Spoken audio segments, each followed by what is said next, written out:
Hello, welcome to the Sumo biology online classes. स्वागत है आपका। आइए, नमस्कार, स्वागत है आपका सुमो बायोलॉजी में एक बार फिर से। और हम लोग चालू करने जा रहे हैं आज नया चैप्टर, वंशागति के आणविक आधार, molecular basis of inheritance. Last turn पे, लास्ट लेक्चर में हम लोगों ने प्रिंसिपल ऑफ इनहेरिटेंस, वंशागति के सिद्धांत को ख़त्म किया था। 5वां अध्याय आपका। आज हम लोग नया अध्याय चालू करने जा रहे हैं, वंशागति के आणविक आधार।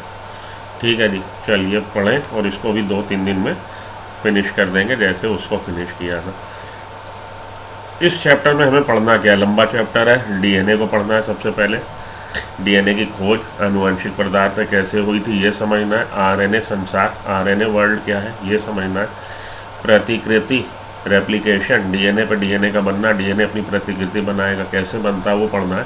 ट्रांसक्रिप्शन, अनुलेखन, डीएनए पे आरएनए के सिंथेसिस को हम लोग ट्रांसक्रिप्शन या अनुलेखन कहते हैं। आनुवांशिक कूट, ये हमारे जेनेटिक कोड कैसे बने हैं ये समझना है। स्थानांतरण, ट्रांसलेशन, इसको समझना है। Regulation of gene expression, gene अभिव्यक्ति का नियमन कैसे होता है ये समझना है। मानव जीनोम सीक्वेंसिंग प्रोजेक्ट क्या था इसको समझना है। और डीएनए फिंगरप्रिंटिंग ये समझना है। तो लंबा टॉपिक है, लंबा चैप्टर है और अच्छे अच्छे टॉपिक है इसमें। आपका principles of inheritance, molecular basis of inheritance और इवोल्यूशन, ये वाली जो यूनिट है, इस यूनिट से आपके नियर अबाउट 15 क्वेश्चन आते हैं। बहुत हाई वेटेज यूनिट है और बहुत ही यूनिट में कई एक चीज़ें कॉन्सेप्चुअल हैं, कई एक चीज़ें इंटरेस्टिंग बहुत हैं। तो बड़ा ये यूनिट आपकी हाई वेटेज यूनिट है। और इस यूनिट पे अगर आपकी कमांड हो गई तो आपको एक फील गुड फैक्टर मिलता है और आपको ये लगता है कि हाँ, मैं क्रैक कर सकता हूँ नीट को। तो ये यूनिट बड़े ध्यान से पढ़ लीजिए।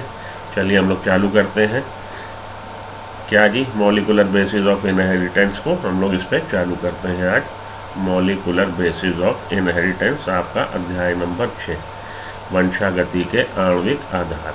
ओके, चलिए लेट्स बिगिन, चालू करते हैं। पिछले अध्याय में आपने वंशागति प्रतिरूपों के आनुवंशिक आधार के बारे में पढ़ा। पिछले अध्याय हमारा वंशागति के सिद्धांत, वंशागति प्रतिरूपों के आनुवंशिक आधार के बारे में पढ़ा। तो इन द लास्ट चैप्टर हमने क्या पढ़ा है?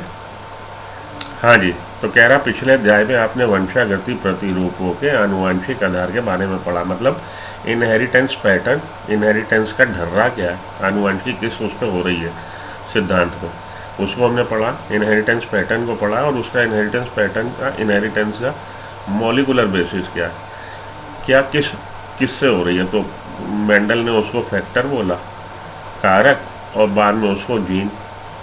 ठीक है जी, तो ये हम लोगों ने अभी तक पिछले चैप्टर में पढ़ा है कि वंशागति प्रतिरूपों के आनुवंशिक आधार, वंशागति प्रतिरूपों, वंशागति के जो पैटर्न है उसका आनुवंशिक इनहेरिटेंस बेसिस क्या है ये पढ़ा हम लोगों ने कि भैया किससे हो रही है वंशागति फैक्टर। उसने बोला factors are responsible for carrying information from one generation to the next generation. की फैक्टर कारक हैं जो इन्फॉर्मेशन ले जाते हैं। ये डिस्क्रीट यूनिट है और ये चेंज नहीं हो रहे हैं, अनचेंजेबल हैं और वाया गैमीट हो रहे हैं। फैक्टर पेयर में होते हैं।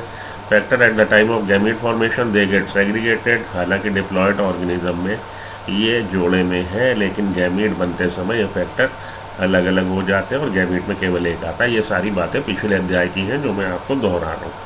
पिछले अध्याय में यही सब हम लोगों ने पढ़ा।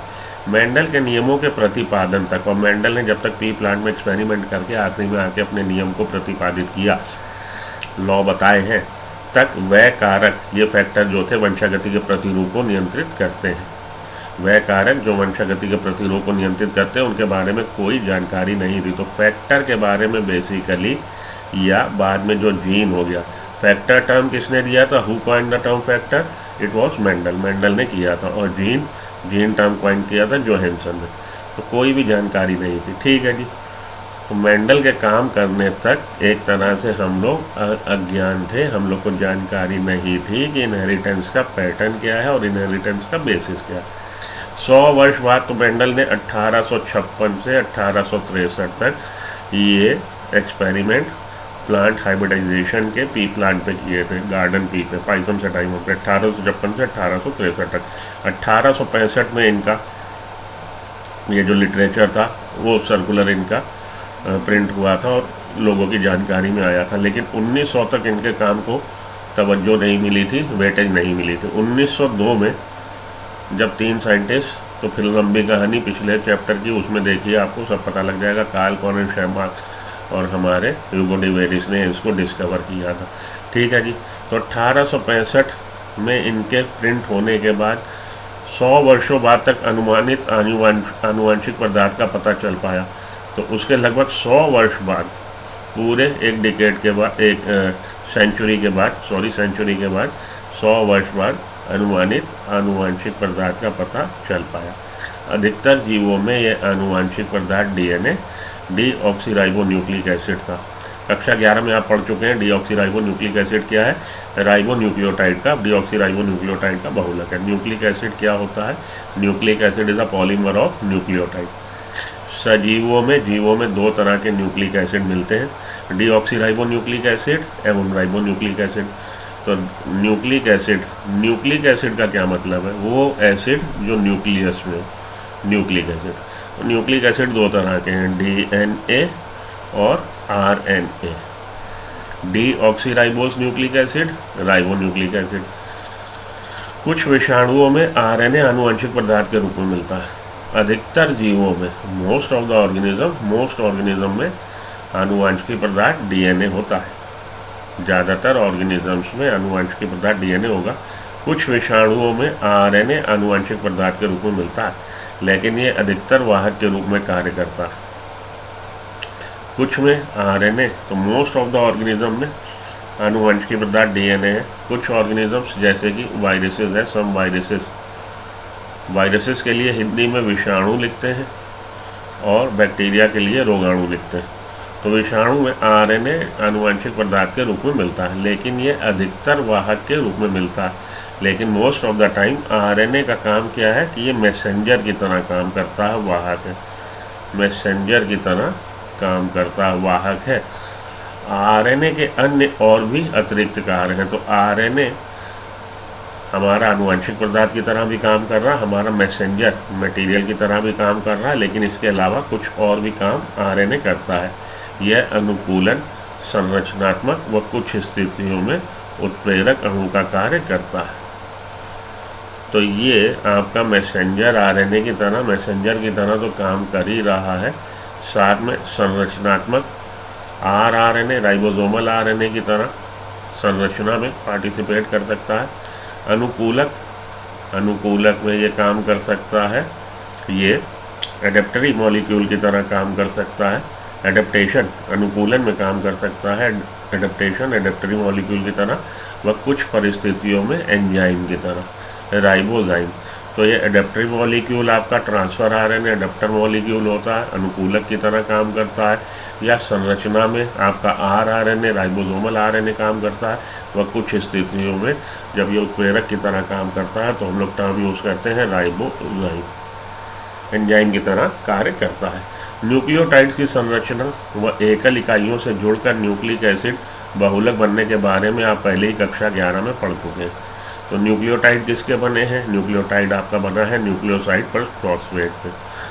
ठीक है, ये आप क्लास 11 में पढ़ चुके हैं। न्यूक्लियोटाइड की संरचना व एकल इकाइयों से जुड़कर व ये एक मोनोमर जुड़ के पॉलीमर बनाएगा, बहुलक बनाएगा। जब उसमें एस्टर बॉन्ड बन जाते हैं, एक न्यूक्लियोटाइड से दूसरा न्यूक्लियोटाइड वाया एस्टर बॉन्ड जब जुड़ जाता है तब वो न्यूक्लिक एसिड बना देते हैं। बहुलक बनने के बारे में आप पहले ही कक्षा 11 में पढ़ चुके हैं। ठीक है जी। इस अध्याय में डीएनए की संरचना, उसकी प्रतिकृति, डीएनए से आरएनए के निर्माण की विधि, आनुवांशिक कोड जो प्रोटीन्स में अमीनो एसिड के क्रम को निर्धारित करते हैं, प्रोटीन संश्लेषण, स्थानांतरण प्रतिक्रिया, इस चैप्टर में हम लोगों ने ये सब पढ़ना है। स्थानांतरण प्रक्रिया व इसके नियंत्रण के प्रारंभिक आधार,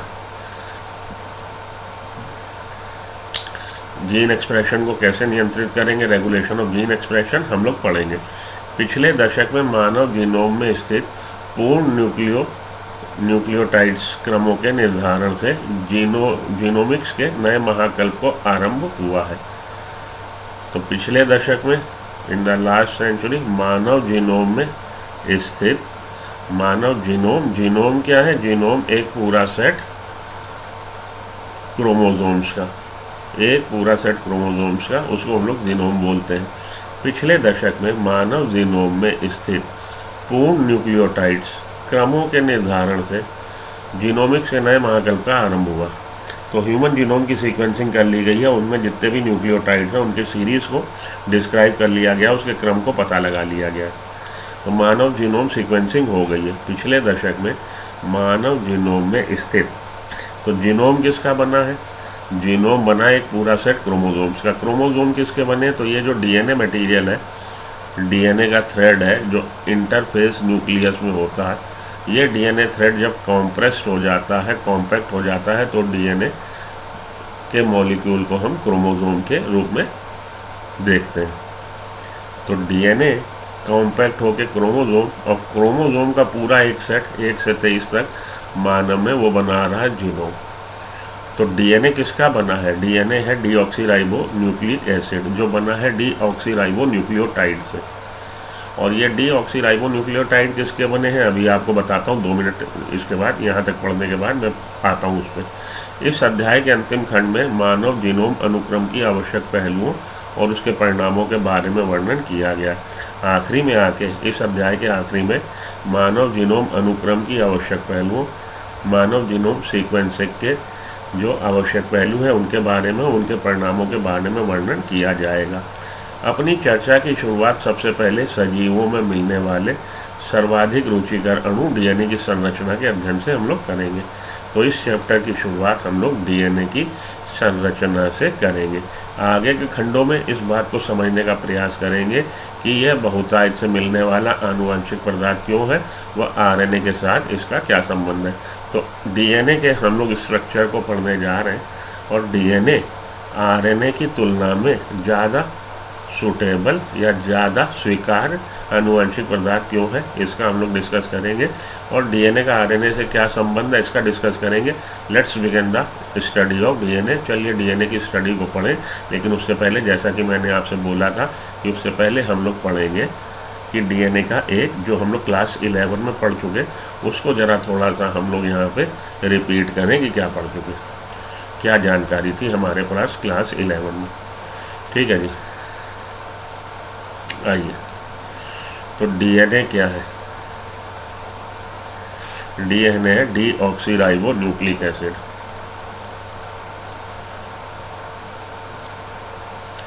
डीएनए है आपका deoxyribo nucleic acid.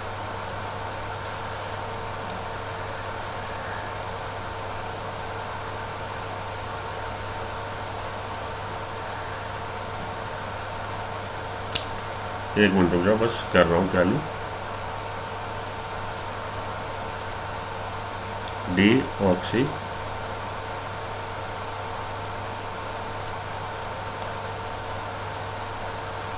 Ribo nucleic acid.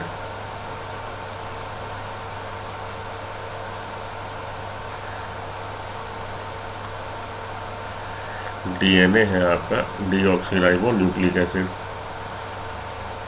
Deoxyribo nucleic acid DNA किसका बना है? डीऑक्सीराइबो न्यूक्लियोटाइड्स का बना है। डीएनए न्यूक्लिक एसिड किसका बना है? ये पॉलीमर है। तो इसका मोनोमर क्या है? मोनोमर है डीऑक्सीराइबो न्यूक्लियोटाइड्स। डीऑक्सीराइबो न्यूक्लियोटाइड्स इसके मोनोमर है। ठीक है जी। तो डीऑक्सीराइबो न्यूक्लियोटाइड्स किसके बने हैं? अब हमारी ये बात कि ये डीऑक्सीराइबो न्यूक्लियोटाइड किसके बने हैं, हम लोग इसको समझें।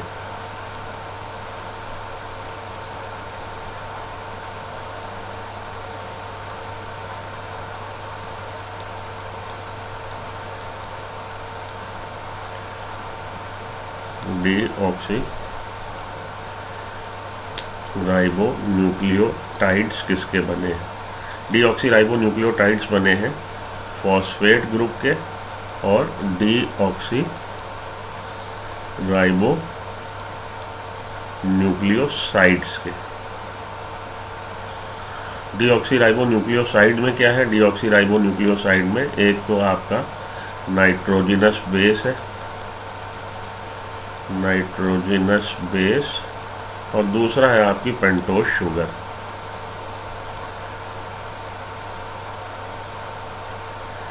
पेंटोज शुगर क्या है? ये मोनोसैकेराइड है। Pentose sugar monosaccharide. मोनोसैकेराइड क्या है? मोनोसैकेराइड वो शुगर होती है which can not be hydrolyse further, जिस शुगर के अणु को आप फर्दर और नहीं तोड़ सकते, वो अपने सबसे छोटे लेवल तक टूट गया, वो होती है मोनोसैकेराइड। और मोनोसैकेराइड शुगर ट्रायोज हो सकती है, मोनोसैकेराइड शुगर टेट्रोज हो सकती है, मोनोसैकेराइड शुगर पेंटोज हो सकती है, मोनोसैकेराइड शुगर हेक्सोज हो सकती है, हेप्टोज हो सकती है। ये जो इसकी कैटेगरी कर दी गई, ट्रायोज, इसमें 3 कार्बन होंगे, टेट्रोज में 4 कार्बन एटम होंगे, पेंटोज में 5 कार्बन एटम होंगे। तो पेंटोज शुगर मोनोसैकेराइड है, it is a type of monosaccharide and it contains 5 carbon atom, 5 carbon atom से बनी है। अब ये पेंटोज शुगर जो न्यूक्लिक एसिड में यूज़ हो रही 2 तरह की होती है, या तो ये डीऑक्सीराइबोज या राइबोज। तो डीएनए में डीऑक्सीराइबोज होती है और आरएनए में राइबोज होती है। अब उसका क्या फ़र्क है डीऑक्सीराइबोज और राइबोज का? तो देखिए ये हमारा पेंटोज शुगर का रिप्रेजेंटेशन, यहाँ पे पहला कार्बन, यहाँ दूसरा कार्बन, यहाँ तीसरा कार्बन, यहाँ चौथा कार्बन, और ये CH2OH, ये 5वां कार्बन, CH2OH, ये 5th कार्बन एटम है। पहला कार्बन, दूसरा कार्बन, तीसरा, चौथा, 5वां। HOH, सेकेंड कार्बन पे HOH, ये अगर OH ग्रुप यहाँ पे है तो ये हमारी राइबोज शुगर है, और अगर ये OH ग्रुप से ऑक्सीजन निकल जाए, केवल H बचे, HH, तब ये डीऑक्सीराइबोज शुगर। ये है फ़र्क। तो डीऑक्सीराइबोज शुगर हमारी यहाँ पे पेंटोज शुगर डीऑक्सीराइबोज टाइप की, डीऑक्सीराइबोज टाइप की ये सब आपका क्लास 11 का है बायोमोलिक्यूल का, यहाँ पे मैंने उसको दोहरा दिया।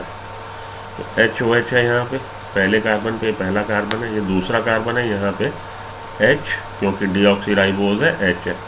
थर्ड कार्बन पे फिर से HOH है। फोर्थ कार्बन से लगा CH2OH है, ये 5th कार्बन है, CH2OH, ये 5th कार्बन, ये वाला है C। अब इससे जब जुड़ जाता है ग्लाइकोसिटिक बॉन्ड के द्वारा nitrogenous base. Nitrogenous base further 2 category के हैं, कौन कौन से? प्यूरिन्स और पाइरिमिडिन्स। प्यूरिन्स में आपके एडेनिन ग्वानिन आते हैं, सिंबल है A और G, सिंबल से अल्फ़ाबेट से हम उनको मेंशन कर देते हैं। पाइरिमिडीन में आपके आते हैं साइटोसिन, यूरेसिल और थाइमिन। साइटोसिन और थाइमिन आपको मिलेंगे डीएनए में, यूरेसिल और साइटोसिन मिलेगा आपको आरएनए में। आरएनए में थाइमिन नहीं होता, थाइमिन की जगह यूरेसिल आ जाता है। ठीक है जी। तो ये आपके प्यूरिन्स और पाइरिमिडीन्स हो गए। ये आपके प्यूरिन्स जो हैं एडेनिन ग्वानिन डबल साइक्लिक है, इसमें डबल साइक्लिक रिंग स्ट्रक्चर है, जबकि इसमें single cyclic ring structure, purines और पाइरिमिडीन्स। तो ये ग्लाइकोसिटिक बॉन्ड के द्वारा जब पेंटोज शुगर से नाइट्रोजिनस बेस अटैच हो जाता है तब वो बन जाता है न्यूक्लियोसाइड। तब उसको हम बोलेंगे डीऑक्सीराइबो न्यूक्लियोसाइड। डीऑक्सीराइबो इसलिए क्योंकि डीऑक्सीराइबो शुगर इस्तेमाल हुई है इसके बनने में। अब ये 5वें कार्बन से जब फॉस्फेट मोइटी अटैच हो जाती है with the help of ester bond, ये एस्टर बॉन्ड है ये, तो ये बन गया हमारा डीऑक्सीराइबो न्यूक्लियोटाइड। अब एक न्यूक्लियोटाइड से दूसरा न्यूक्लियोटाइड जुड़ता है वाया एस्टर बॉन्ड, तो ये फास्फोडाइएस्टर बॉन्ड एक फॉस्फेट को 2 न्यूक्लियोटाइड, एक तो ये खुद का, एक अपने से आगे वाले से जुड़ जाएगा। इस तरह से जुड़ते जुड़ते जुड़ते जुड़ते बहुलक बन जाएगा, जो कि डीऑक्सीराइबो न्यूक्लियोटाइड का एक स्ट्रैंड होगा, एक स्ट्रैंड। और आगे हम लोग पढ़ेंगे, अभी डीएनए का मॉलिक्यूल की संरचना पढ़ते हैं कि डीएनए के मॉलिक्यूल में 2 स्ट्रैंड होते हैं डीएनए के। ठीक है जी, आ रही बात समझ में सब?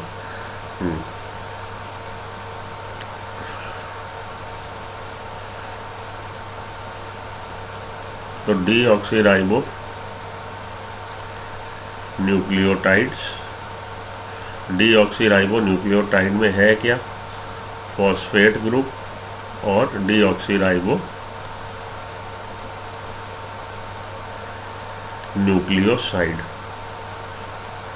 डीऑक्सीराइबोन्यूक्लियोसाइड में क्या है? डीऑक्सीराइबोन्यूक्लियोसाइड में पेंटोज शुगर और नाइट्रोजिनस बेस। पेंटोज शुगर कौन सी?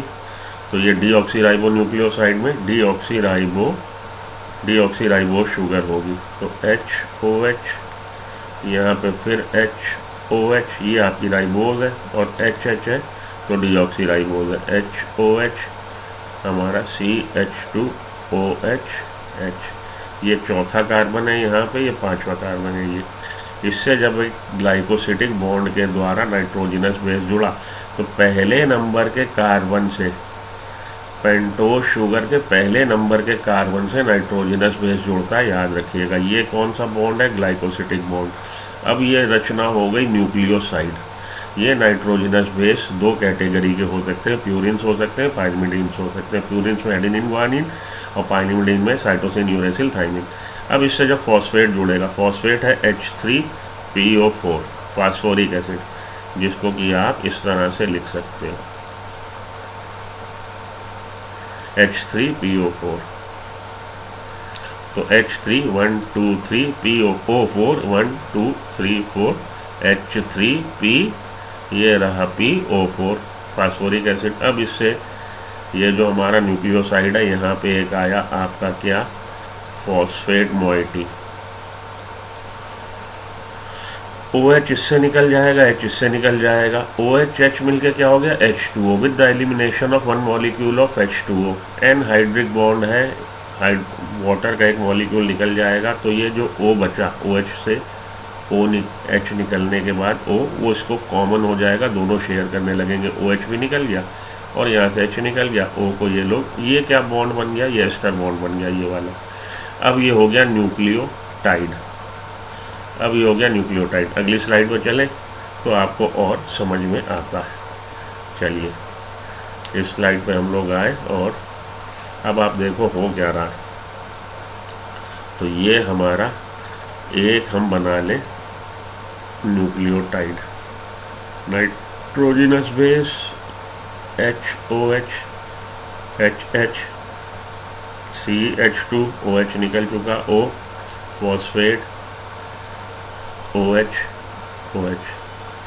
ठीक है जी। ये हमारा न्यूक्लियोटाइड।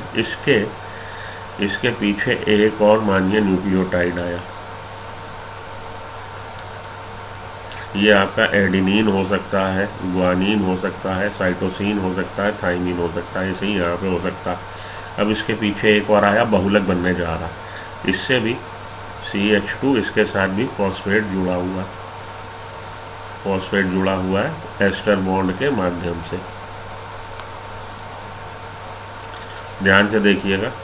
अब ये दो न्यूक्लियोटाइड एक दूसरे से जुड़ने जा रहे हैं, तो ये वाला फॉस्फेट अपने से आगे वाले न्यूक्लियोटाइड से जुड़ता है एस्टर बॉन्ड के द्वारा। तो ये जो थर्ड कार्बन एटम है, थर्ड कार्बन एटम पे देखिए OH ग्रुप अवेलेबल है, हाइड्रोक्सिल ग्रुप, ये हाईली रिएक्टिव ग्रुप है ये वाला। और यहाँ पे OH है इसके पास, तो OH इससे निकला, H इससे निकला, इनके बीच में भी एक बॉन्ड बन गया। OH इससे निकल गया, H इससे निकल गया, और यहाँ पे O, जिसको ये लोग कॉमन शेयर करने लगे, तो अब ये फास्फोडाइएस्टर बॉन्ड हो गया, दो एस्टर बॉन्ड हो गए। एक फॉस्फेट पे दो एस्टर बॉन्ड, एक ये एस्टर बॉन्ड और एक ये पहले से। तो एक बात ध्यान से सुन लो, न्यूक्लियोटाइड में फॉस्फेट ग्रुप जो होता है अपने वाले न्यूक्लियोटाइड से 5th नंबर के कार्बन से, 5th नंबर का कार्बन है, और अपने से आगे वाले न्यूक्लियोटाइड के 3rd नंबर के कार्बन से जुड़ा होता है। ठीक है।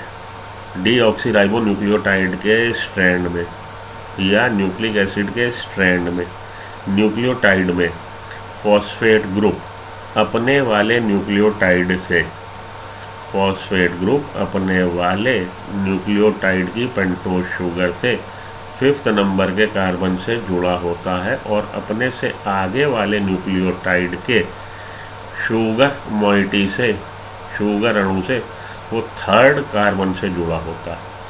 इसीलिए यहाँ पे 3rd कार्बन पे इस वाले न्यूक्लियोटाइड के एक OH ग्रुप है, इसके पीछे एक और आप न्यूक्लियोटाइड ले आइए, उसकी भी यही संरचना बना लीजिए, पी जुड़ा हुआ है अपने वाले फिफ्थ से, तो ये अपने से आगे वाले थर्ड से फिर जुड़ जाएगा, ये फास्फोडाइएस्टर बॉन्ड फिर बन गया। तो इस तरह से होते होते होगा क्या, इस तरह से होते होते होगा ये कि भाई जुड़ते चले जाएंगे हमारे क्या, न्यूक्लियोटाइड। तो न्यूक्लियोटाइड जो जुड़ते चले जा रहे हैं उसमें देखिए शुगर तो इधर है, शुगर से क्या लगी हुई है, फॉस्फेट, और शुगर फॉस्फेट किससे लगी हुई है, अपने वाले से भी और अपने से आगे वाले से भी। इधर फिर शुगर है, यहाँ फिर फॉस्फेट है, यहाँ फिर शुगर है, यहाँ फिर फॉस्फेट है, यहाँ फिर शुगर है। तो ये एक बैकबोन बन गई, शुगर फॉस्फेट की बैकबोन बन गई है।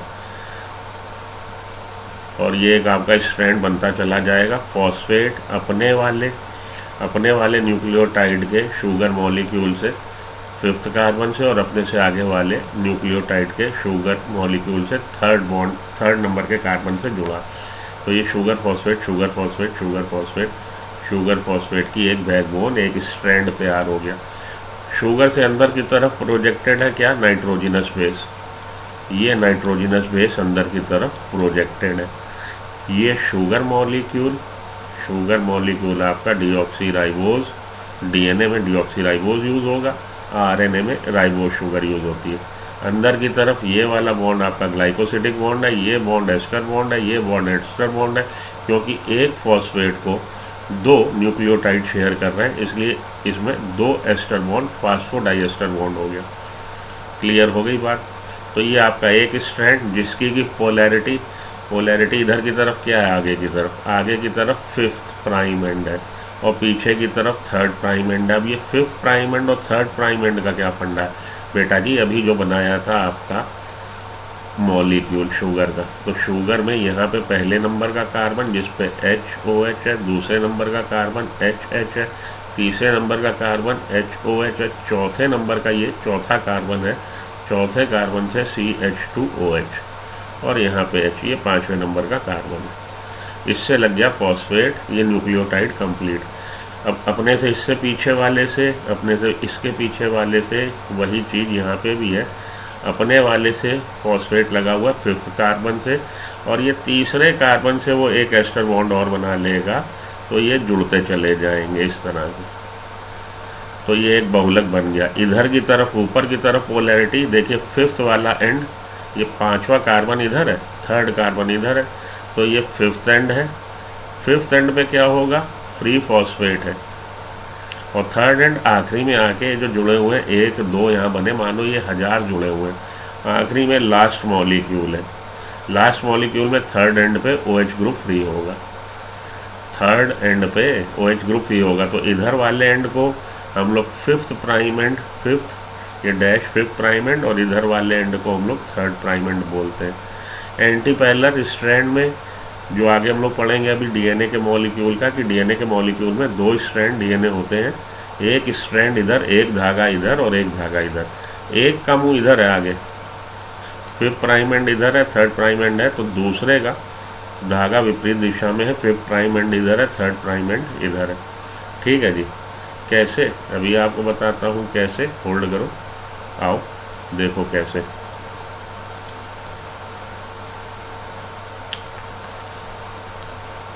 तो ये मान लीजिए हमारा इस तरह से एक बन गया स्ट्रैंड,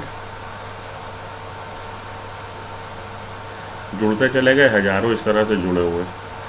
ठीक, फिफ्थ प्राइम एंड पे कार्बन फॉस्फेट, ये थर्ड प्राइम एंड, और ये इसका फिफ्थ प्राइम एंड फॉस्फेट इधर, और इधर वाले थर्ड से, ये इसका फिफ्थ प्राइम एंड फॉस्फेट इधर अपने वाले फिफ्थ से और अपने से आगे वाले थर्ड से, ये इसका फिफ्थ प्राइम एंड अपने वाले फिफ्थ से और आगे वाले के थर्ड से, और यहाँ पे OH ग्रुप फ्री। तो ये एक पोलैरिटी इसकी इधर से इधर क्या हो गई, इधर फिफ्थ प्राइम एंड हो गया, इधर थर्ड प्राइम एंड हो गया, इधर हो गया नाइट्रोजिनस बेस अंदर की तरफ।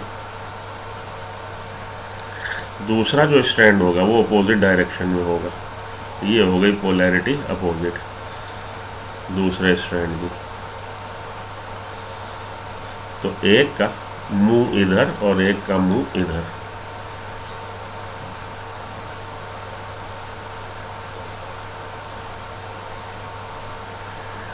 अंदर की तरफ nitrogenous base, nitrogenous base, nitrogenous base, nitrogenous base. अगर इधर ए है सिंबल एडिनिन का तो इधर थाइमीन है, टी है, यहाँ सी है तो यहाँ ग्वानीन है। कॉम्प्लीमेंट्री बेस पेयरिंग होती है, अभी हम लोग पढ़ेंगे, अभी पढ़ा नहीं है, कोई बात नहीं, चिंता ना करो, अभी पढ़ेंगे। और उनके बीच में हाइड्रोजन बॉन्ड बन जाएंगे। इधर क्या है भैया, इधर इससे निकला ये 5th कार्बन, और 5th कार्बन से जुड़ा फॉस्फेट वो 3rd से। इधर ये 5th कार्बन और 5th कार्बन फॉस्फेट, फॉस्फेट जुड़ा अपने वाले 3rd से। और इधर ये इसका 5th कार्बन और 5th कार्बन पे फॉस्फेट। तो 5th प्राइम एंड इस वाले स्ट्रैंड का इधर है, 3rd प्राइम एंड इधर है। 3rd प्राइम एंड पे OH ग्रुप फ्री और 5th प्राइम एंड पे हमारा फॉस्फेट ग्रुप फ्री। ये देखिए, ये आपका DNA का मॉलिक्यूल मैंने बना दिया है 2 स्ट्रैंड के साथ। ठीक, ये सब जानने के बाद आइए हम लोग लौट चलें पूरब की ओर। जहाँ से आए थे यहाँ आ गए बेसिक बातें समझने को अपने NCERT को। चलिए, तो यही सब बातें आपको क्लास 11 में बताई गई थी, वो मैंने एक बार आपको समझा दी है ताकि अब आप DNA के मॉलिक्यूल को अच्छे से समझ पाएंगे। आइए DNA के मॉलिक्यूल पर। DNA डीऑक्सीराइबो न्यूक्लियोटाइड्स एक लंबा बहुलक है। ये एक लंबा DNA एक लंबा बहुलक है, लार्ज पॉलीमर है, खूब बड़ा बहुलक है। DNA की लंबाई सामान्यतः इसमें मिलने वाले न्यूक्लियोटाइड्स पर निर्भर है। कितने न्यूक्लियोटाइड से बना है उससे इसकी लेंथ डिसाइड होगी। तो नंबर ऑफ न्यूक्लियोटाइड्स जितने ज़्यादा उतनी उसकी लेंथ। तो भैया ये सड़क है या सीढ़ी है, चलो ये सीढ़ी है समझो, इस सीढ़ी में कितने डंडे हैं, जितने इसके ये डंडे होंगे उतनी ज़्यादा सीढ़ी की लेंथ होगी। ये डंडे किसके बने हैं, डीऑक्सीराइबो न्यूक्लियोटाइड के बने। तो जितने ज़्यादा डीऑक्सीराइबो न्यूक्लियोटाइड उतनी ज़्यादा लेंथ DNA के मॉलिक्यूल की। DNA का मॉलिक्यूल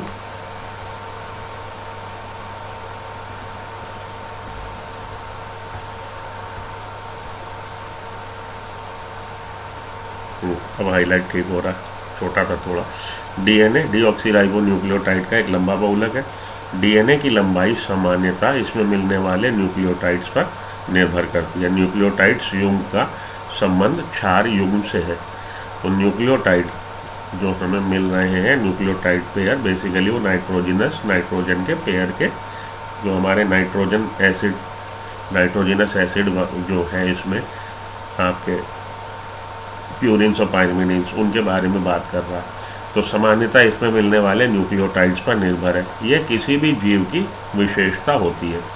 कितने न्यूक्लियोटाइड से बना होगा वो स्पीसीज की विशिष्ट गुण होता है। उदाहरणार्थ एक जीवाणुभोजी में बैक्टीरियोफेज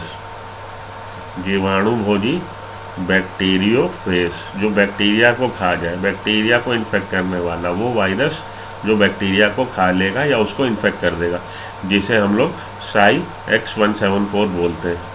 इसमें 5386 न्यूक्लियोटाइड मिले हैं। बैक्टीरियोफेज SciX174 में 5386 न्यूक्लियोटाइड है। ठीक है। जीवाणुभोजी लैम्डा, तो बैक्टीरियोफेज लैम्डा में 48502 बेस पेयर होते हैं।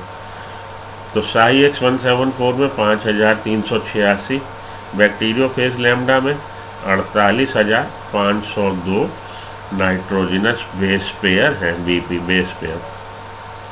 यहाँ पे 5386 न्यूक्लियोटाइड हैं। 48502 बेस पेयर होते हैं। एशेरिचिया कोलाई में 4.6 × 10⁶ क्षार युग्म होते हैं। तो ई कोलाई में, एशेरिचिया कोलाई में, ये हैप्लॉइड सेल में इसकी हैप्लॉइड कंटेंट जो है एशेरिचिया कोलाई का वो 4.6 × 10⁶ बेस पेयर है। ठीक।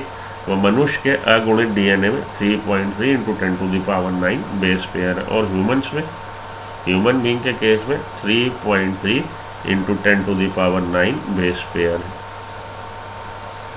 ये आपके 4 ये जो दे रखे हैं इन्होंने डाटा, ये रट लीजिएगा, डाटा बेस क्वेश्चन आते हैं, मिलाने को दे देगा। एक तरफ लिख देगा ह्यूमन जीनोम, एक तरफ लिख देगा ई कोलाई, कॉलम 1 में 2 मैच करो, लैम्डा फेज और हमारा साई एक्स 174, और इधर आपका मिक्स करके इसने ऊपर नीचे करके दे दिया नंबर ऑफ न्यूक्लियोटाइड या नंबर ऑफ बेस पेयर या नंबर ऑफ न्यूक्लियोटाइड, इस तरह से दे देगा आपका। तो बैक्टीरियोफेज लैम्डा में 48,502 बेस पेयर से बना है। साई एक्स 174 5,386 न्यूक्लियोटाइड से बना है। E coli 4.6 into 10⁻6 base pair से बना है। और ह्यूमन बींग के केस में हैप्लॉयड सेल में 3.3 इंटू 10⁻9 बेस पेयर है। अगर डिप्लॉयड होती तो क्या होता, डबल हो जाता। हैप्लॉयड में n इज इक्वल टू 1, एक जीनोम में 3.3 इंटू 10⁻9 बेस पेयर, तो n इज इक्वल टू 2 जब डिप्लॉयड होगी, तो 2 से इसको मल्टीप्लाई कर दीजिए, 6.6 इंटू 10⁻9 बेस पेयर हो जाते। यहाँ पे एक बात ध्यान से समझ लो, जो मैंने देखा है, अक्सर मैंने देखा है लोग गलत बता रहे होते हैं कि साई एक्स 174 में 5,386 न्यूक्लियोटाइड उसने दिया है नंबर, बाकी जगह देखिए उसने 4 यूँ base pair base pair base pair का जिक्र किया है। यहाँ पे न्यूक्लियोटाइड क्यों लिखा है, यहाँ पे बेस पेयर क्यों नहीं लिखा है? पहले बात समझो आप कि क्या रीज़न है कि यहाँ पे वो न्यूक्लियोटाइड लिख रहा है, बाकी जगह वो बेस पेयर लिख रहा है। उसका रीज़न ये है कि ये जो आपका बैक्टीरियो फेज है, जीवाणुभोजी साई एक्स 174, इसमें जो डीएनए का मॉलिक्यूल है वो सिंगल स्ट्रैंड है, एक धागा है केवल। इधर 2 धागे होंगे तब तो इधर बेस और इधर बेस, वो बेस पेयर होगा। इसमें एक ही धागा है, एक ही स्ट्रैंड है, एक ही स्ट्रैंड है, तो उसमें बेस पेयर होने का मतलब ही नहीं है। और वो स्ट्रैंड जो है न्यूक्लियोटाइड का बना है, डीएनए मॉलिक्यूल एक स्ट्रैंड अभी हम लोगों ने देखा न्यूक्लियोटाइड का बना है। तो नंबर ऑफ न्यूक्लियोटाइड कितने हैं, 5,386, इसलिए यहाँ पे बेस पेयर नहीं लिखा। क्लियर? तो ये सिंगल स्ट्रैंड का है डीएनए मॉलिक्यूल इसमें, और उसमें 5,386 न्यूक्लियोटाइड है। बैक्टीरियोफेज लैम्डा में 48,502, इकोलाई में 4.6 इंटू 10⁻6। याद रख लीजिएगा, ये तो आपको रटना ही पड़ेगा, ये तो आपको रटना ही पड़ेगा, तो रट लीजिएगा, कोई उसमें दिक्कत वाली बात नहीं है। 2-4 आपके हैं। 4.6 इंटू 10⁻6 और 3.3 इंटू 10⁻9 तो आपको रटे ही होंगे, आपको रटना इन दोनों को है। बैक्टीरियोफेज लैम्डा में कितने हैं, और हमारा साई एक्स 174 में कितने हैं। साई एक्स 174 बहुत लंबा इसका नाम है, तो इसको सबसे छोटा आप दे दीजिए 5,386, और इसको दे दीजिए 48,502 बेस पेयर। ठीक है जी, चलूँ आगे। तो यहाँ तक डीएनए की बात हुई। अब हम लोग पॉलीन्यूक्लियोटाइड श्रृंखला की संरचना की बात करें। हालांकि उसको हम लोगों ने इधर एक तरह से पढ़ा ही है कि ये कैसा बना होता है, तो फिर से एक बार देख लीजिए। उधर जाने से पहले डीएनए किसका बना है, डीऑक्सीराइबोन्यूक्लियोटाइड का। डीऑक्सीराइबोन्यूक्लियोटाइड में क्या है, डीऑक्सीराइबोन्यूक्लियोसाइड, और जब फॉस्फेट इससे जुड़ जाता है तब वो कहलाता है डीऑक्सीराइबोन्यूक्लियोटाइड।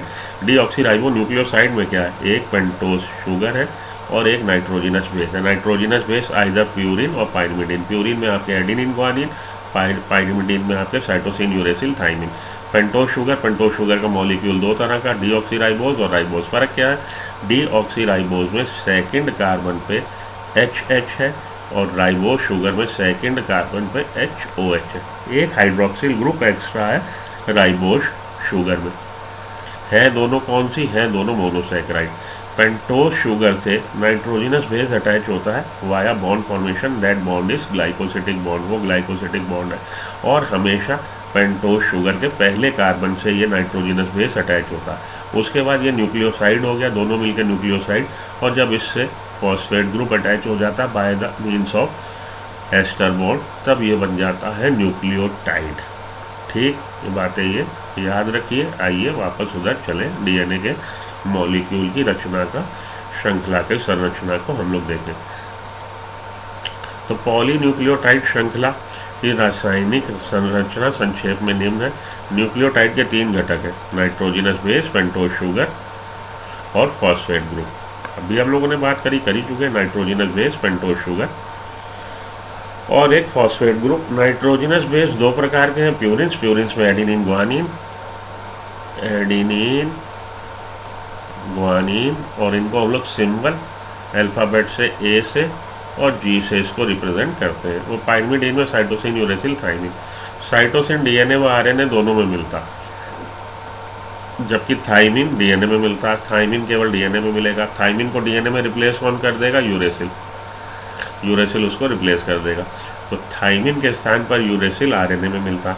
नाइट्रोजनस बेस, नाइट्रोजनी बेस नाइट्रोजन ग्लाइकोसिटिक बॉन्ड द्वारा पेंटोज शुगर फर्स्ट कार्बन से हाइड्रोक्सिल OH से जुड़कर न्यूक्लियोसाइड बनाता है। तो अभी आपको बताया उधर मैंने कि न्यूक्लियोसाइड कैसे बनता है, जब नाइट्रोजनस बेस ग्लाइकोसिटिक बॉन्ड द्वारा, तो N ग्लाइकोसिटिक बॉन्ड द्वारा नाइट्रोजनस बेस जब पेंटोज शुगर के पहले कार्बन से जुड़ जाता है, तो पहले कार्बन पे हाइड्रोक्सिल ग्रुप है, उससे जुड़ के ये न्यूक्लियोसाइड बनाता है, जैसे एडिनोसिन और डीऑक्सी एडिनोसिन। तो एडिनिन जब जुड़ जाएगा पेंटोज शुगर से, तो या तो वो एडिनोसिन बनाएगा या डीऑक्सी एडिनोसिन। डीऑक्सी एडिनोसिन जब डीऑक्सी राइबोज शुगर से जुड़ा, एडिनोसिन जब वो राइबोज शुगर से जुड़ा। ग्वानोसिन या डीऑक्सी ग्वानोसिन। तो इसी तरह से ग्वानोसिन, अगर ग्वानिन जुड़ रहा है राइबोज शुगर से, तो ग्वानोसिन। अगर ग्वानिन जुड़ रहा है डीऑक्सी राइबोज शुगर से, तो डीऑक्सी राइबोज ग्वानिन। साइटिडीन या डीऑक्सी साइटिडीन व यूरेडिन या डीऑक्सी थाइमिडीन। साइटोसिन अगर जुड़ रहा है हमारा किससे, कौन सी शुगर से, उस पर डिपेंड करता है। साइटोसिन अगर राइबोज शुगर से जुड़ा तो साइटिडीन। साइटोसिन अगर डीऑक्सी राइबोज शुगर से जुड़ा तो डीऑक्सी साइटिडीन। व यूरिडिन, यूरेसिल जब जुड़ता है, क्योंकि आरएनए में मिलता है, डीएनए में मिलता ही नहीं, इसलिए यूरेसिल हमेशा किससे जुड़ेगा? राइबोज शुगर से जुड़ेगा, यूरिडिन बनाएगा, डीऑक्सी राइबोज शुगर से नहीं जुड़ेगा। याद रखिएगा। दूसरी ये बात याद रखिएगा, ये प्यूरिन्स के आखिरी में आके नोसिन है, नोसिन जो हम लोग उच्चारण करते हैं न्यूक्लियोसाइड का, एडिनोसिन, ग्वानोसिन, लेकिन साइटोसिन, यूरेसिल और थाइमिन में ये हो जाएगा सॉरी साइटिडिन, यूरिडिन होता है। तो इस वाले में, इन वाले नाइट्रोजनस बेस में, पाइरिमिडीन में नोसिन नहीं, डीन आता है, डीन, थाइमिडीन और हमारा साइटिडीन। तो नाम याद रख लीजिएगा। जब फॉस्फेट ग्रुप फास्फोएस्टर बॉन्ड द्वारा, अब फॉस्फेट ग्रुप फास्फोएस्टर बॉन्ड द्वारा न्यूक्लियोसाइड के 5th कार्बन के हाइड्रोक्सिल समूह से जुड़ जाता है। अभी मैंने आपको स्लाइड पे बना के दिखाया था, फॉस्फेट ग्रुप एस्टर बॉन्ड के द्वारा न्यूक्लियोसाइड के 5th कार्बन के हाइड्रोक्सिल बॉन्ड से जुड़ जाता, तब संबंधित न्यूक्लियोटाइड का निर्माण होता, तब वो न्यूक्लियोटाइड कहलाएगा। 2 न्यूक्लियोटाइड फास्फोएस्टर बॉन्ड द्वारा जुड़कर डाई न्यूक्लियोटाइड का निर्माण करते हैं। अब एक के पीछे दूसरा न्यूक्लियोटाइड आया, वो लोग जुड़े, उनके बीच में क्या बना? 3-5 एस्टर बॉन्ड। 3-5 एस्टर बॉन्ड क्यों बोल रहे हैं? क्योंकि भैया याद कर लीजिए, ये था हमारा 5th वाले से अपने से फॉस्फेट जुड़ा हुआ था, तो अब अपने से आगे वाले से ये जुड़ने जा रहा है फॉस्फेट। तो ये अपने वाले 5th से और अपने से आगे वाले से 3rd से, तो ये 3-5 फास्फोडाइएस्टर बॉन्ड अब ये हो गया। तो 2 न्यूक्लियोटाइड 3-5 फास्फोएस्टर बॉन्ड द्वारा जुड़कर डाई न्यूक्लियोटाइड का निर्माण करता है। इस तरह से कई न्यूक्लियोटाइड जुड़कर एक पॉलीन्यूक्लियोटाइड श्रृंखला का निर्माण करते हैं। इस तरह से कई जुड़ते चले जाएंगे और वो 3-5 करते हुए एक लंबी श्रृंखला बना देंगे, एक मॉलिक्यूल, एक बहुलक बना देंगे। ठीक है। तो दूसरी बात आपने ये याद रखना है, इलोंगेशन, ये जो चेन है इसकी लंबाई जो बढ़ती है हमेशा 3rd प्राइम एंड से बढ़ती है, क्योंकि 3rd प्राइम एंड पे OH ग्रुप फ्री होता है और ये free OH group highly reactive है। आप किसी अपने उस दोस्त के यहाँ जाओगे जो आपको घर में वेलकम करे, आपके जाते ही आपको चाय पानी पूछे, एंटरटेन करे और आपसे बात करे, आपको टाइम दे। आप उस दोस्त के यहाँ नहीं जाओगे जो न्यूट्रल हो कि आप उसके घर गए और पता लग रहा हो बिग बॉस देख रहा है या चोकली का मैच देख रहा है। तो भैया आप उस दोस्त के यहाँ जाओगे जो आपको एंटरटेन करे, आपको इग्नोर ना करे। इस पे OH ग्रुप है, OH ग्रुप हाईली रिएक्टिव है, तुरंत वेलकम करता है। ओके, तो इसलिए हमेशा इलोंगेशन थर्ड प्राइम एंड से होता है, हमेशा इधर से थर्ड प्राइम एंड से न्यूक्लियोटाइड जुड़ता है नया, और जुड़ते जुड़ते वो एक लंबी श्रृंखला बना देंगे। इस तरह से कई न्यूक्लियोटाइड जुड़कर एक पॉलीन्यूक्लियोटाइड श्रृंखला का निर्माण करते हैं। इस तरह से निर्मित बहुलक के राइबोज शुगर के आखिरी में आके जो हमारा एक बहुलक बन गया, राइबोज शुगर के फिफ्थ किनारे पे क्या है, स्वतंत्र फॉस्फेट समूह मिलता है। तो इधर फिफ्थ किनारे पे क्या है, ये फिफ्थ प्राइम एंड है। तो ये जो फिफ्थ नंबरिंग करी गई है शुगर मॉलिक्यूल के कार्बन की नंबरिंग के हिसाब से, ये फिफ्थ प्राइम एंड है, इधर फिफ्थ कार्बन है, और यहाँ पे थर्ड कार्बन है, ये थर्ड प्राइम एंड है। फिफ्थ प्राइम एंड पे फ्री क्या है, फॉस्फेट, यहाँ पे ये फॉस्फेट ग्रुप फ्री है। और थर्ड प्राइम एंड पे क्या मिलेगा, थर्ड प्राइम एंड पे हमें फ्री हाइड्रोक्सिल ग्रुप मिलेगा। इस तरह से कई न्यूक्लियोटाइड जुड़कर एक पॉलीन्यूक्लियोटाइड श्रृंखला का निर्माण करते हैं। इस तरह से निर्मित बहुलक के राइबोज शुगर के फिफ्थ किनारे पे स्वतंत्र फॉस्फेट समूह मिलता है, जिसे पॉलीन्यूक्लियोटाइड श्रृंखला का फिफ्थ प्राइम एंड कहते हैं। ठीक इसी तरह से बहुलक के दूसरे किनारे पर शर्करामुक्त थर्ड प्राइम एंड पर थर्ड हाइड्रोक्सिल समूह जुड़ा होता है। थर्ड कार्बन के नंबर पे, थर्ड नंबर के कार्बन पर हाइड्रोक्सिल समूह जुड़ा है जो फ्री है। पॉलीन्यूक्लियोटाइड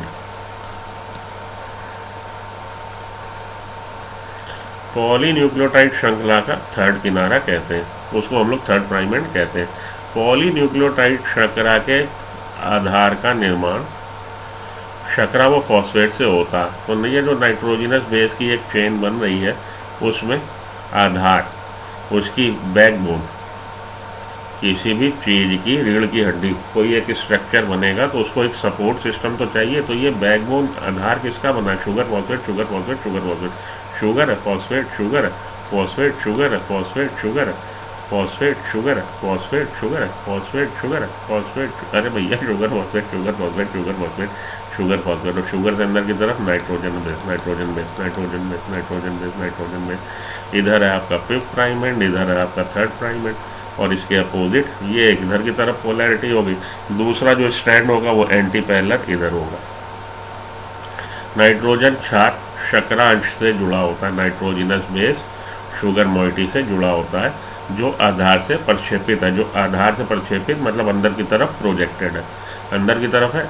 आरएनए में प्रत्येक न्यूक्लियोटाइड अवशेष के राइबोज की सेकंड नंबर के कार्बन पर एक अतिरिक्त हाइड्रोक्सिल ग्रुप मिलता है। तो अभी आपको डीऑक्सीराइबोज और राइबोज दोनों तरह की शुगर मैंने बना के दिखाई थी, फिर से देख लीजिए। ये हो गई आपकी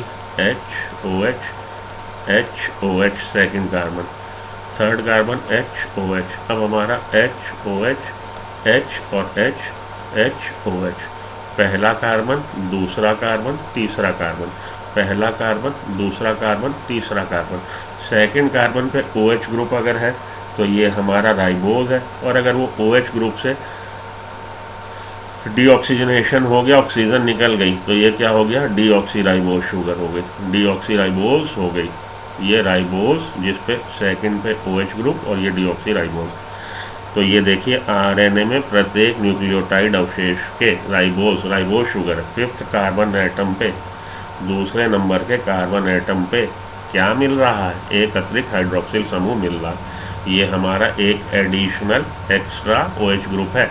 आरएनए में थाइमिन की जगह यूरेसिल होता है, तो आरएनए में थाइमिन की जगह यूरेसिल होता है, और थाइमिन का दूसरा नाम 5-मिथाइल यूरेसिल है।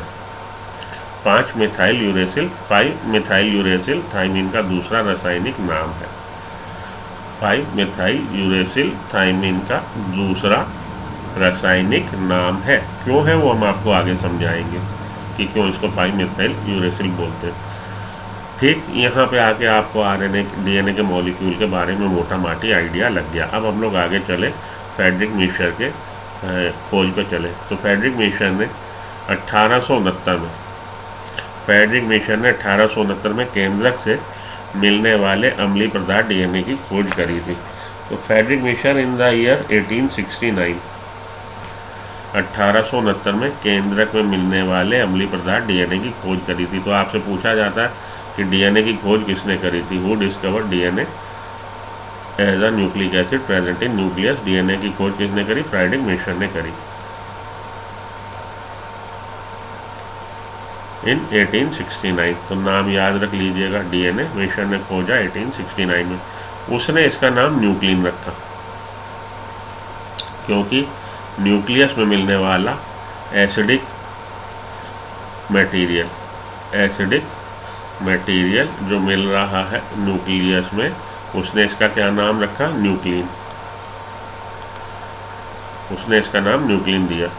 ऐसे लंबे संपूर्ण बहुलक को तकनीकी कमियों के कारण विलगित करना कठिन था। अब अपने मेंडल साहब ने कब इसको अपना बताया भैया, नियम छापे 1865 में। 1869 में केंद्र में क्या मिला, 1869 में केंद्र क्या भैया, केंद्रक न्यूक्लियस में क्या मिला, एसिडिक मटेरियल मिला, जिसको उसने न्यूक्लिन नाम दिया। ऐसे लंबे संपूर्ण बहुलक को तकनीकी कमियों के कारण विलगित करना कठिन था, और it was quite difficult to extract this हमारा डीएनए मॉलिक्यूल। एक तो ये because it was a large molecule, बहुत लार्ज मॉलिक्यूल था, काफ़ी बड़ा बहुलक था, इसीलिए टेक्निकल कुछ लिमिटेशंस की वजह से to extract it in a pure form it was quite difficult. इसको निकाल पाना न्यूक्लियस से काफ़ी मुश्किल काम था। इस कारण से बहुत लंबे समय तक डीएनए की संरचना के बारे में स्पष्ट जानकारी नहीं थी। तो बहुत लंबे समय तक ये जानकारी खटाई में ही पड़ी रही कि भाई वो मॉलिक्यूल को निकालो, तब तो उसकी केमिकल एनालिसिस करोगे और जानोगे, उसको निकालना ही आसान नहीं था। मॉरिस विल्किंस और रोजालिन फ्रैंकलिन, अगला नाम आ रहा है मॉरिस विल्किंस और रोजालिन फ्रैंकलिन द्वारा दिए गए एक्सरे निर्वतन आंकड़े के आधार पर 1953 में जेम्स वाटसन और फ्रांसिस क्रिक ने डीएनए की संरचना का द्विकुंडली नमूना पेश किया। तो लगभग 100 साल बाद 1865 में फैक्टर की परिकल्पना करी गई। 1869 में न्यूक्लिक एसिड डिस्कवर हो गया, लेकिन उसकी मॉलिक्यूल की संरचना क्या है, उसके लिए जो प्रपोजल आया near about 100 years after 100 years आया, 1953 में आया है, जब जेम्स वाटसन और फ्रांसिस क्रिक ने डीएनए की संरचना का डबल हेलिक्स मॉडल द्विकुंडली नमूना प्रस्तुत किया था। तो मॉरिस विल्किंस और रोजालिन फ्रैंकलिन द्वारा दिए गए एक्सरे डिफ्रैक्शन डाटा के आधार पर, चारों साइंटिस्ट के नाम याद रखिएगा, Morris Wilkins and Rosalind Franklin, इन्होंने एक्सरे डिफ्रैक्शन डाटा के आधार पे, इनके द्वारा दिए गए एक्सरे डिफ्रैक्शन डाटा के आधार पे, मॉरिस विल्किंस व रोजालिन फ्रैंकलिन के द्वारा दिए गए एक्सरे निर्वतन आंकड़ा data, X ray diffraction data, diffraction का मतलब फोटोग्राफ कह लीजिए कि एक्सरे की फोटोग्राफ, एक्सरे ली गई, फोटोग्राफ लिया गया डीएनए का, और उसमें जो उसकी एनालिसिस करी गई कि इतनी लंबाई इतनी चौड़ाई, उस डाटा के आधार पर 1953 में जेम्स वाटसन और फ्रांसिस क्रिक ने डीएनए का डबल हेलिक मॉडल प्रस्तुत किया। उनके प्रस्तावों में, अब ये डबल हेलिक मॉडल क्या था, उनके प्रस्तावों में पॉलीन्यूक्लियोटाइड, अब इन्होंने जो प्रस्ताव दिए, उनके प्रस्तावों में पॉलीन्यूक्लियोटाइड श्रृंखला की 2 लड़ियों के बीच क्षार युग्मन की उपस्थिति एक बहुप्रमाणित चेन थी। तो इन्होंने बताया कि भाई पॉलीन्यूक्लियोटाइड श्रृंखला की 2 लड़ी है, न्यूक्लियोटाइड और एक के पीछे एक जुड़ते चले गए, तो पॉलीन्यूक्लियोटाइड की श्रृंखला चेन। तो इन्होंने बताया कि इन्होंने वाटसन और क्रिक ने कि ये द्विकुंडली मॉडल है, पॉलीन्यूक्लियोटाइड की 2 श्रृंखलाएं हैं और उनके बीच में बेस पेयरिंग है। तो 2 न्यूक्लियोटाइड की श्रृंखला और उनके बीच में बेसिस के बीच में पेयरिंग, युगलबंदी कह लीजिए। तो 2 लड़ियों के बीच क्षार युग्मन की उपस्थिति एक बहुप्रमाणित श्रृंखला थी। उपरोक्त प्रस्ताव द्विकुंडली डीएनए के एरविन चारगाफ के परीक्षण के आधार पर भी था। तो ये जो इन्होंने प्रपोजल दिया, ये बेसिकली बेस किस पे था, X ray diffraction data given by Rosalind Franklin and Maurice Wilkins और रोजालिन फ्रैंकलिन के एक्सरे डिफ्रैक्शन डाटा पे आधारित था। साथ ही साथ ये जो इन्होंने बेस पेयरिंग बताई कि बेस से उसके बीच में पेयरिंग है, क्षार युग्म बन रहे पॉलीन्यूक्लियोटाइड श्रृंखला में न्यूक्लियोटाइड के जो नाइट्रोजिनस बेस हैं वो अपोजिट न्यूक्लियोटाइड के नाइट्रोजिनस बेस के साथ बेस पेयरिंग कर रहे हैं, क्षार युगल बना रहे हैं। उपरोक्त प्रस्ताव द्विकुंडली डीएनए के अरविंद चारगाव के परीक्षण पे भी आधारित था। तो ये जो प्रस्ताव था कि बेस पेयरिंग होती है, ये अरविंद चारगाव के कुछ फाइंडिंग्स पे, अरविंद चारगाव के परीक्षण के आधार पे था, जिसमें उन्होंने बताया था, अरविंद चारगाव ने बताया था कि एडेनिन व थायमिन तथा ग्वानिन व साइटोसिन के बीच अनुपात स्थिर व एक दूसरे के बराबर रहता है। कि एडेनिन व थायमिन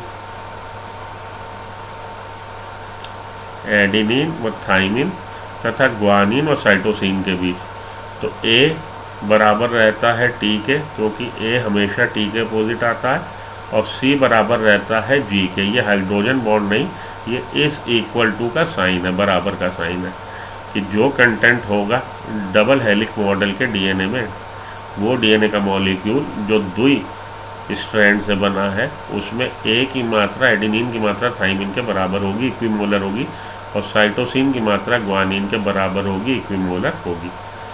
तो इन्होंने बताया था कि इन्होंने, हमारे चारगाफ ने, कि एडेनिन व थायमिन बराबर होते हैं, इसी तरह से ग्वानिन व साइटोसिन, उनका अनुपात स्थिर है, वह एक दूसरे के बराबर है, हमेशा इक्वल है, कांस्टेंट है। 4 युग्मन पॉलीन्यूक्लियोटाइड श्रृंखला की एक खास विशेषता है, ये पॉलीन्यूक्लियोटाइड की जो चेन श्रृंखला बन रही है, इनके नाइट्रोजनस बेस के बीच में बॉन्ड बनते हैं, युग्म बनते हैं। ये युग्मन जो है, बॉन्ड बनना, पेयरिंग होना, ये एक विशेष गुण है। यह श्रृंखला एक दूसरे के पूरक हैं, तो ये श्रृंखला इस श्रृंखला की पूरक है, इसको पूरा बना रही है, कॉम्प्लीमेंट्री है एक दूसरे के, इसके बगैर इसका गुजारा नहीं, इसके बगैर इसका गुजारा नहीं, एक दूसरे के पूरक है। इसीलिए एक रज्जुक में स्थित 4 क्रमों के बारे में जानकारी होने पर दूसरे की कल्पना हम कर सकते हैं। जब अगर ये प्री डिसाइडेड है, पहले ही तय है कि ए हमेशा जोड़ी बनाएगा टी से, टी हमेशा जोड़ी बनाएगा ए से, सी हमेशा जोड़ी बनाएगा जी से, और जी हमेशा जोड़ी बनाएगा सी से, ये बात अगर डिसाइडेड है, पहले से ही पूर्व निर्धारित है, तो एक न्यूक्लियोटाइड में अगर हमने आपको बेस सीक्वेंस दे दी, मानिए दे दिया ATT CGG, तो हम कहेंगे इसके अपोजिट नाइट्रोजनस बेस जो यहाँ पे है, इसके अपोजिट जो श्रृंखला है, एंटी पैरेलल जो श्रृंखला चल रही है न्यूक्लियोटाइड की, उसमें इसके अपोजिट नाइट्रोजनस बेस कौन सा आएगा, लिख दोगे आप। ए के अपोजिट टी आएगा, टी के अपोजिट ए आएगा, टी के अपोजिट ए आएगा, सी के अपोजिट जी आएगा, जी के अपोजिट सी, जी के अपोजिट सी।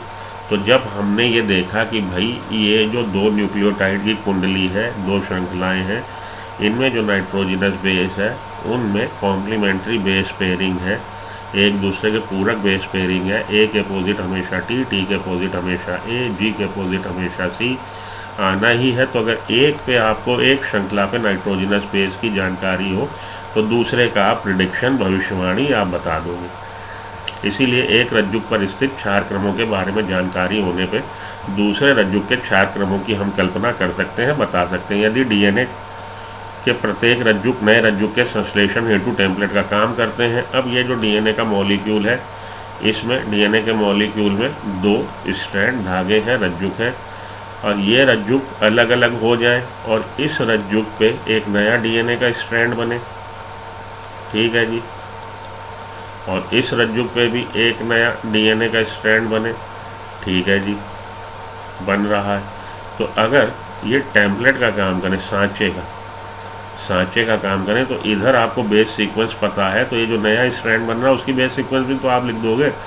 ये वाले स्ट्रैंड में जो पेरेंट के पास था उसकी बेस सीक्वेंस आपको पता है कि टी टी टी ए सी सी ए, ये है मानिए, तो इसकी कॉम्प्लीमेंट्री बेस पेयर आप लिख दोगे, टी के अपोजिट है, टी के अपोजिट है, टी के अपोजिट है, सी के अपोजिट जी, सी के अपोजिट जी, सी के अपोजिट जे, ए के अपोजिट टी, ठीक।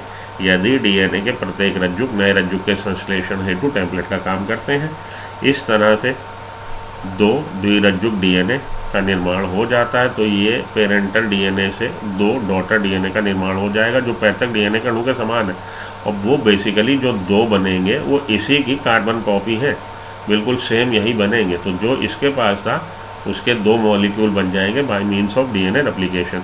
इस कारण से आनुवंशिक डीएनए की संरचना के बारे में बहुत स्पष्ट जानकारी मिल सकी। तो आखिरी में आके इन्होंने प्रपोजल दिया, इसकी रचना किस तरह से बनी हुई है, डीएनए के मॉलिक्यूल किस तरह का बना है। तो यह 2 पॉलीन्यूक्लियोटाइड श्रृंखलाओं का बना है। 2 श्रृंखलाएं हैं जिनका आधार और जिनका बेस, ये जो आधार कहिए उनकी रीढ़ की हड्डी कौन बना रहा? शुगर फॉस्फेट का बना वो क्षार अंदर की ओर और क्षार अंदर की तरफ है। पहली लाइन क्लियर?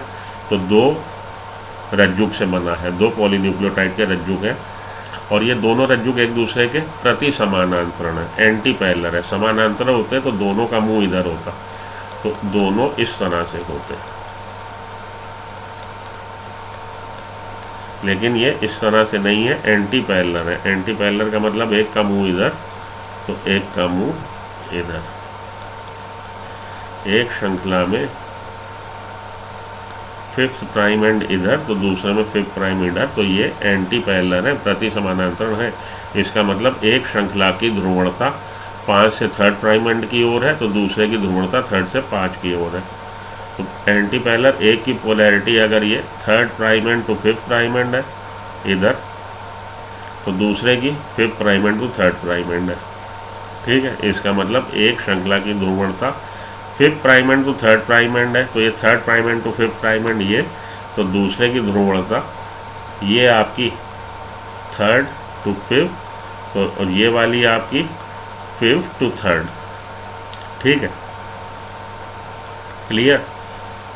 आगे आइए, दोनों रज्जुक के क्षार आपस में हाइड्रोजन बॉन्ड द्वारा युग्मित होकर क्षार युग्मक बनाते हैं। अब ये जो हमारा एक शुगर फॉस्फेट है, अंदर की तरफ नाइट्रोजनस बेस, इधर भी आपका शुगर फॉस्फेट, अंदर की तरफ नाइट्रोजनस बेस।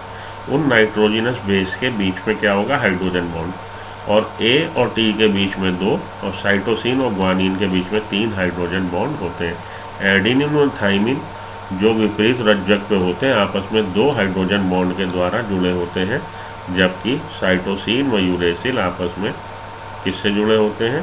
साइटोसिन व यूरेसिल आपस में 3 हाइड्रोजन बॉन्ड की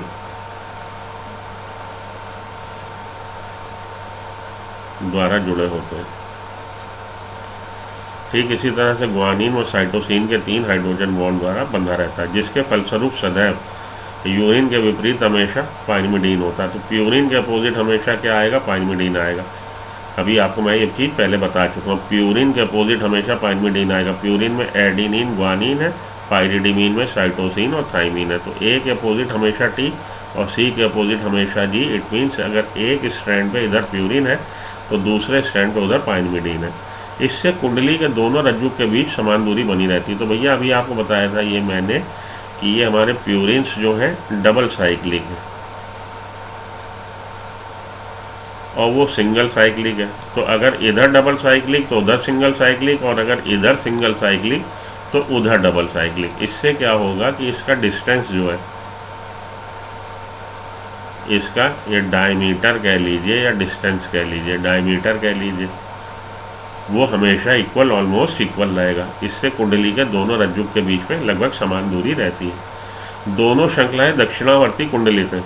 ये दोनों श्रृंखलाएं राइट हैंडेड हेलिकल दिखा रही हैं, दाहिनी तरफ मुड़ान दिखा रही हैं, बाईं तरफ मुड़ान नहीं दिखाएंगी, राइट हैंडेड हेलिकल होंगी। कुंडली का पिच 3.4 नैनोमीटर होता है। अब पिच क्या है? पिच है जहाँ से आप चलना चालू किए लौट के वहीं आ जाए। तो यहाँ से आप चले, यहाँ से चले और लौट के फिर यहीं आ गए। इस बिंदु से आपने इसको देखना चालू किया, कुंडली नुमा ये घूम रहा, फिर इसी बिंदु पे आप आ गए। ये जो डिस्प्लेसमेंट हो गई, उसी जगह पे घूम रहे हैं आप, 360 डिग्री उसी तल पे घूम गए। लेकिन इस वाले केस में आप घूम भी रहे हैं, साथ में ऊपर भी चढ़ रहे हैं। तो घूमते हुए आप इस पॉइंट से वापस आप इस पॉइंट पे आ गए। इसमें जितनी दूरी आप निकल गए, अगर आप उसी प्लेन पे उसी जगह पे, मानिए ये है, देखिए यहीं पे आप घूम रहे हैं, यहीं लौट के यहीं आ गए स्टार्ट पॉइंट से, लेकिन आप घूम भी रहे हैं, साथ में ऊपर भी चढ़ रहे हैं। जैसे घुमावदार सीढ़ी होती है, मानिए आप घुमावदार सीढ़ी में सीढ़ी भी चढ़ रहे हो और ऊपर भी बढ़ रहे हो। तो घूमते हुए सीढ़ी में जिस पॉइंट से आपने सीढ़ी में एंटर हुए, वापस उस पॉइंट पे तो आप आ गए, लेकिन उतनी देर में आप ऊपर भी तो डिस्प्लेस हो गए। जितना आप डिस्प्लेस हो गए 360 डिग्री रोटेट होने में, 360 डिग्री रोटेट होके आप वापस स्टार्ट पॉइंट पे आ गए। लेकिन क्योंकि साथ के साथ ये कुंडली ऊपर भी चढ़ रही है, तो यहाँ से आप चले थे और रोटेट होके वापस वहीं पे जब आ गए, जितनी दूर डिस्प्लेस हो गए वो उसकी पिच कहला रही है।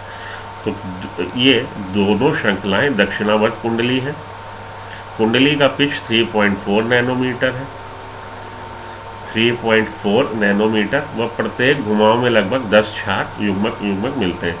और ये जो आप घूम के पूरा 360 घूम के 3.4 नैनोमीटर डिस्प्लेस हो गए, उतनी दौरान में 10 बेस पेयर आ गए। 10 ये जो घुमावदार सीढ़ी के डंडे, 10 डंडे आप चढ़ गए। तो अगर 10 डंडे चढ़ने में आप 3.4 नैनोमीटर डिस्प्लेस हो गए हो, तो एक डंडे से दूसरे डंडे की दूरी कितनी है? इसका मतलब एक नाइट्रोजिनस बेस पेयर से दूसरे नाइट्रोजिनस बेस पेयर की दूरी कितनी है? तो 3.4 डिवाइडेड बाई 10 कर दीजिए, 0.34 नैनोमीटर है। एक डंडे से दूसरे डंडे की दूरी 0.34 नैनोमीटर है। और 360 डिग्री रोटेट होने में आपको 10 डंडे चढ़ने पड़ते हैं, तब आप लौट के वापस उसी प्लेन पे आ जाएंगे। तो इसका मतलब है कितनी दूर तक आप निकल गए? 3.4 नैनोमीटर आप निकल गए, वो उसका पिच है।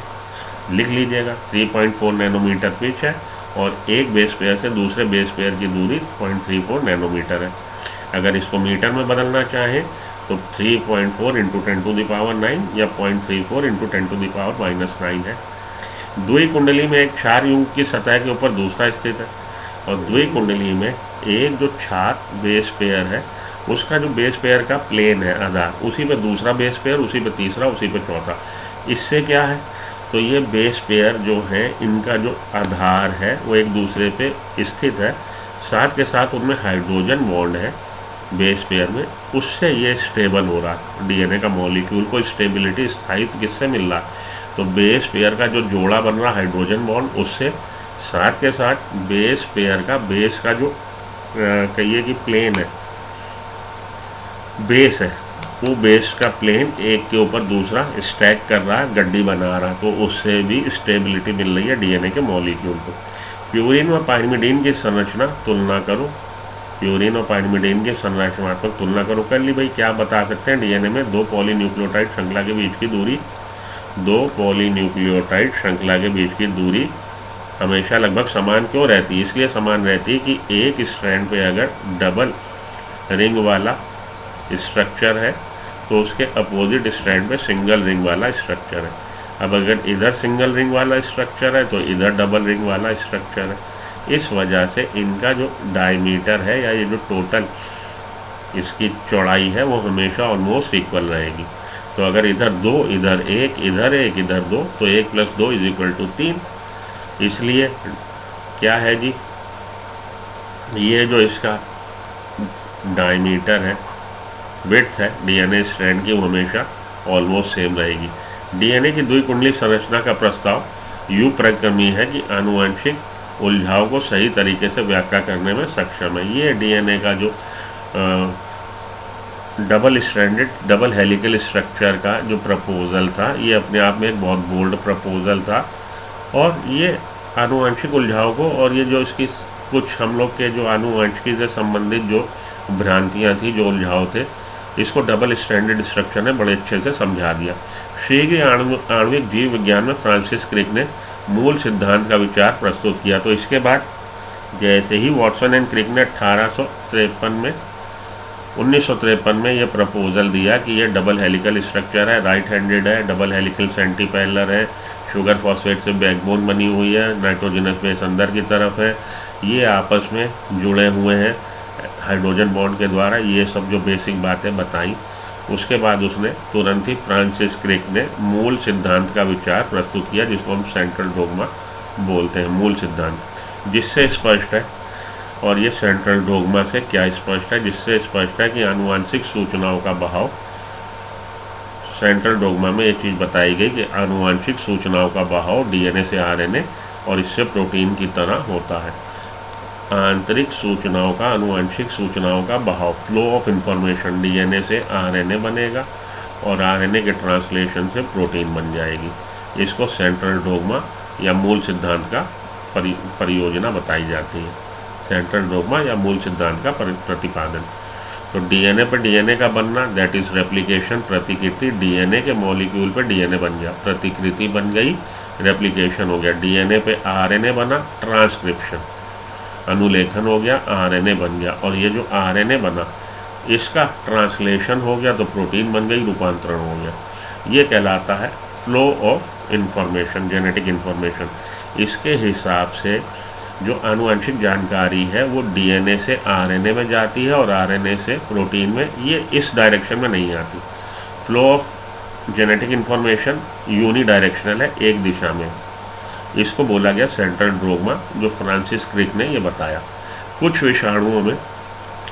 विषाणुओं में बहाव विपरीत दिशा में आरएनए से डीएनए की तरफ भी होता है। तो कुछ वायरसेस में आप देखेंगे आरएनए से डीएनए बन जाएगा अपोजिट डायरेक्शन में, तो उसको बोलते हैं इधर से इधर आना अनुलेखन या ट्रांसक्रिप्शन, और आरएनए से डीएनए बनना रिवर्स ट्रांसक्रिप्शन। जैसे गाड़ी में रिवर्स गियर होता, तो गियर लगाएंगे मारुति आगे बढ़ जाएगी और रिवर्स गियर लगाएंगे गाड़ी पीछे आ जाएगी, रिवर्स ट्रांसक्रिप्शन। तो व्युत्क्रम अनुलेखन, क्या तुम इस प्रक्रम को एक साधारण नाम प्रस्तुत कर सकते हो? तो हम इसको रिवर्स ट्रांसक्रिप्शन बोल सकते हैं। तो टिंग टिंग टिंग, इतना काफ़ी है। 1 घंटा 10 मिनट मैंने आपको चाट लिया, पूरा ये लेक्चर देख लीजिए। अगला लेक्चर चालू करेंगे डीएनए की पैकेजिंग, उससे पहले आधा घंटा हम आपको और परेशान करेंगे, ये वाले टॉपिक से रिलेटेड क्वेश्चन को डिस्कस करेंगे। तो मिलता हूँ ब्रेक के बाद। इसको पढ़िए, अच्छे से समझिए जो इसके पॉइंट्स हैं, आखिरी के 4-5 जो पॉइंट है। चारगाफ रूल यहाँ पे ठीक से बताया नहीं है, तो अगली बार जब मैं आऊँगा स्लाइड्स आपके लिए लेके आऊँगा, चारगाफ को अलग से डिस्कस करूँगा और इसके 1-2 शॉर्ट नोट आपको दूंगा और हम लोग कुछ क्वेश्चन लगाएंगे। उसके बाद we will move to the DNA packaging. तो बने रहिए सुमो बायोलॉजी के साथ और अपने कॉन्सेप्ट्स को क्लियर करते रहिए। कोई दिक्कत हो मेरे को आप ऐप पे मेरे कांटेक्ट कर सकते हैं। सुमो बायोलॉजी मेरा ऐप है, उसको डाउनलोड कर लीजिए। वहाँ पे आपको डीपीपी टेस्ट वगैरह मिल जाएंगे, डीपीपी मिल जाएंगी, बहुत सारा मटेरियल मिल जाएगा, स्लाइड्स मिल जाएंगी, एक्स्ट्रा मटेरियल, एक्स्ट्रा कॉन्सेप्ट मिल जाएंगे। तो बहुत अगर आप अच्छे से तैयारी करना चाहते हो, just follow Sumo biology, Insta पे भी, फेसबुक पे भी, और बने रहिए सुमो बायोलॉजी मेरे साथ सुमेश मोंगा के। बहुत जल्द मैं अपने चैनल में फिज़िक्स और केमिस्ट्री के भी आप लोग के लिए लेक्चर लेके आऊँगा। फिज़िक्स और केमिस्ट्री के भी लेक्चर की बहुत जल्दी आपको सीक्वेंस मिलने लगेगी। तो पूरा आपका एनसीईआरटी मेडिकल के लिए तैयारी के लिए आपको एक ही चैनल में सब कुछ मिलेगा। तो मिलते हैं ब्रेक के बाद। Till then good luck, goodbye, have a nice day, thank you.